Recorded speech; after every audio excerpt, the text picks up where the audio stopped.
If you've been thinking about getting into leathercraft but feel overwhelmed by the tools out there, you're not alone. Today, I'm going to walk you through the bare minimum tools you actually need to get started, just enough to make simple projects like wallets or card holders without draining your wallet.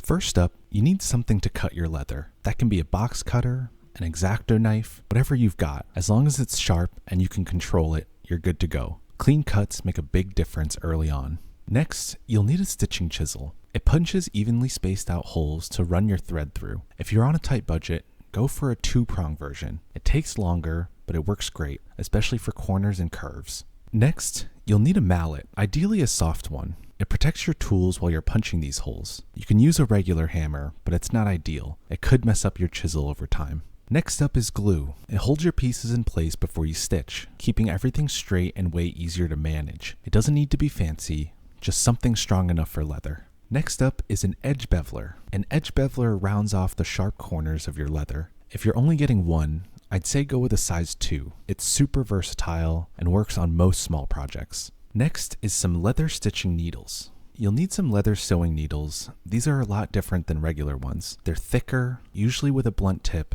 and designed for hand stitching thick materials like leather. Next up after that is some sandpaper. Before burnishing, you'll want to sand the edges of your piece to get them smooth. Just grab some fine grit sandpaper. And finally, you'll want to seal those edges off. A little burnishing gum like Tokonol and some canvas or denim or a wooden burnisher will do the trick. It's one of the most satisfying steps and it really levels up your project. And that's pretty much it. Those are the bare essentials you need to start leather crafting without going overboard. You don't need a huge toolkit, just the right tools to get your hands moving. If this helped, drop a like or comment if you think I missed something. And if you want to see more leatherworking content, hit that subscribe button. Thank you so much for watching, and I'll see you in the next one.